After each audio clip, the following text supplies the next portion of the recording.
नमस्कार। कल भाजपा की केंद्र सरकार ने सीए लागू करने का नोटिफिकेशन जारी किया है। 10 साल देश पे राज करने के बाद ऐन चुनाव के पहले इन लोगों को सीए की बात करनी पड़ रही है। अगर 10 साल में कुछ अच्छा काम कर लेते तो शायद आज सीए की जगह अपने कामों पे वोट मांग रहे होते। आज देश के सामने सबसे बड़ी समस्या महंगाई और बेरोजगारी की है। किसी को भी घर चलाना मुश्किल हो रहा है, इतनी ज़्यादा महंगाई हो गई है, कमर तोड़ महंगाई हो रही है। उधर हमारे युवा दर दर की ठोकरें खा रहे हैं रोजगार के लिए, उनके ऊपर डंडे लाठियां बरसाई जा रही हैं। ऐसे में सरकार बेरोजगारी और महंगाई का समाधान ढूंढने की बजाय सीए की बात कर रही है, तो ये बड़े दुख की बात है। ये सीए आखिर है क्या? बीजेपी की केंद्र सरकार का कहना है कि 3 देश, बांग्लादेश, पाकिस्तान और अफगानिस्तान, इन 3 देशों के अल्पसंख्यक जो हैं वो अगर भारत की नागरिकता लेना चाहें तो उन्हें भारत की नागरिकता दे दी जाएगी। इसका मतलब बड़ी संख्या में यहां से अल्पसंख्यकों को हमारे देश में लाया जाएगा, उनको रोजगार दिए जाएंगे, उनके लिए घर बनाए जाएंगे, उनको यहां बसाया जाएगा। अजीब बात है ना। बीजेपी की केंद्र सरकार से हमारे बच्चों को रोजगार दिए नहीं जा रहे, पाकिस्तान से लोगों को लाके उनके बच्चों को रोजगार देना चाहते हैं। हमारे लोगों के पास तो घर नहीं है, भारत के तो ढेरों लोग बेघर हैं, लेकिन बीजेपी वाले पाकिस्तान से लोगों को लाके उन्हें भारत में बसाना चाहते हैं, उनको घर देना चाहते हैं। हमारे रोजगार उनके बच्चों को देना चाहते हैं, हमारे हक के घर उनमें पाकिस्तानियों को बसाना चाहते हैं।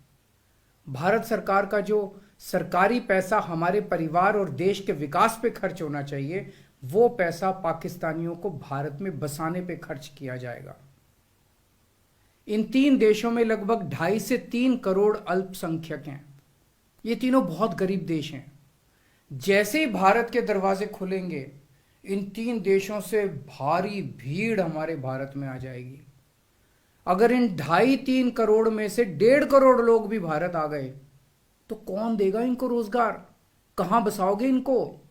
बीजेपी वाले अपने घर में बसाएंगे क्या इनको? इनके अपने घर में रखेंगे क्या इनको? बीजेपी वाले देंगे क्या इनको रोजगार? कौन देगा इनको रोजगार? तो प्रश्न उठता है कि बीजेपी ऐसा क्यों कर रही है। कई लोगों से मैंने बात की, कुछ लोगों का कहना है कि ये पूरा का पूरा खेल वोट बैंक बनाने की गंदी राजनीति है। इन तीनों देशों से 1.5-2 करोड़ लोगों को अगर भारत ले आया गया और उनको चुन चुन के इस तरह से देश के अलग अलग भागों में बसाया गया, जिससे जहां जहां बीजेपी के वोट कम हैं वहां झुग्गियां डाल के अगर इन लोगों को वहां बसाया गया तो वहां बीजेपी का एक पक्का वोट बैंक तैयार हो जाएगा, बीजेपी के वोट बढ़ जाएंगे। और आने वाले इस चुनाव में तो नहीं, आने वाले भविष्य के चुनाव में बीजेपी को इससे बहुत बड़ा चुनावी फायदा मिल सकता है, ऐसा कुछ लोगों का कहना है। मुझे नहीं पता ये सच है कि गलत, लेकिन सबसे बड़ा प्रश्न है कि बीजेपी ये क्यों कर रही है। एक तरफ बीजेपी की हरियाणा सरकार हरियाणा के बच्चों को रोजगार देने में असमर्थ है। रोजगार के लिए हरियाणा सरकार अपने बच्चों को इजराइल भेज रही है। इजराइल में हम सब जानते हैं कि युद्ध चल रहा है, हमारे बच्चों को युद्ध में धकेला जा रहा है। अपने बच्चों को तो रोजगार है नहीं और पाकिस्तानियों को भारत लाके उनके बच्चों को रोजगार देना चाहते हो। मेरी तो यह बात बिल्कुल समझ से परे है। बीजेपी वाले पूरी दुनिया से बिल्कुल उल्टा चल रहे हैं। पूरी दुनिया में कोई भी देश अपने पड़ोसी देशों के गरीबों को अपने घर नहीं लाना चाहता। पड़ोसी देशों के लोगों को अपने देश में आने से रोकने के लिए पूरी दुनिया में हर देश तरह तरह के कानून बनाता है, बॉर्डर पे दीवारें लगाता है, बॉर्डर पे बिजली की तारें लगाई जाती हैं ताकि पड़ोसी देश का कोई भी व्यक्ति हमारे देश के अंदर ना आ सके। बीजेपी शायद अकेली पार्टी है पूरी दुनिया की जो पड़ोसी देश के गरीब लोगों को अपने देश में घुसाने के लिए दरवाजे खोल रही है, बिल्कुल उल्टा कर रही है।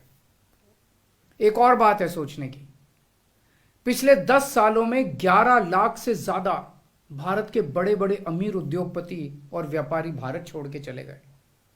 ये लोग भारत में फैक्ट्री चलाया करते थे, इंडस्ट्री चलाया करते थे, बड़े बड़े व्यापार किया करते थे, लाखों लोगों को नौकरी देते थे, रोजगार देते थे।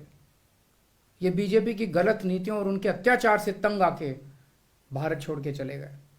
अगर बीजेपी को लाना ही है तो इन लोगों को वापस भारत लेके आओ ना, जो भारत छोड़ के चले गए। ये भारत आएंगे, इनके पास पैसा है, भारत में इन्वेस्ट करेंगे, नई नई फैक्ट्रियां खोलेंगे, नए नए व्यापार खोलेंगे, अपने बच्चों को रोजगार मिलेगा।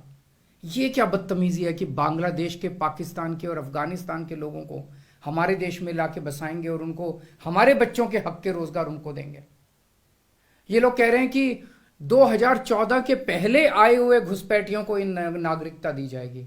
ऐसा नहीं है, ये तो शुरुआत है।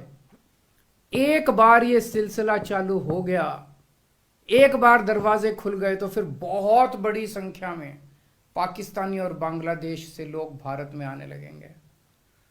आज बीजेपी कह रही है 2014 के पहले आए हुए लोगों को ही नागरिकता दी जाएगी।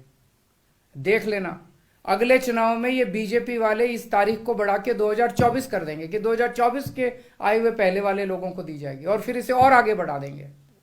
मोटी मोटी बात यह है कि पाकिस्तानियों और बांग्लादेशियों के लिए भारी संख्या में भारत आने के लिए बीजेपी सरकार ने दरवाजे खोल दिए।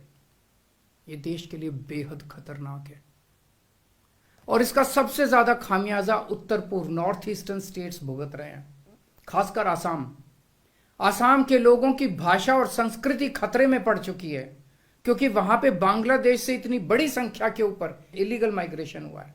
अब बीजेपी कह रही है कि इलीगल माइग्रेंट जो आए हैं उनको हम नागरिकता देंगे, उनको हम बसाएंगे, आसाम में बसाएंगे। आसाम के लोग बहुत नाराज हैं। एक तरह से देखा जाए तो हेमंत बिश्व शर्मा जो बीजेपी के मुख्यमंत्री हैं, उन्होंने धोखा दिया अपने लोगों को। अपने असम के लोगों की खातिर उन्हें सीए का विरोध करना चाहिए था। उन्हें कहना चाहिए था कि असम के लोगों की संस्कृति और भाषा दोनों खतरे में है, ये बिल्कुल बर्दाश्त नहीं किया जाएगा। तो दोस्तों, पूरे देश की मांग है कि सीए को वापस लिया जाए। हम किसी हालत में अपने बच्चों की नौकरियां, अपने बच्चों के रोजगार दूसरे देश के लोगों को किसी हालत में नहीं देंगे। और अगर बीजेपी नहीं मानती तो इसको वापस नहीं लेती, तो इस चुनाव के अंदर बीजेपी के खिलाफ वोट करके आप अपना गुस्सा जाहिर कीजिए। नमस्कार। कल भाजपा की केंद्र सरकार ने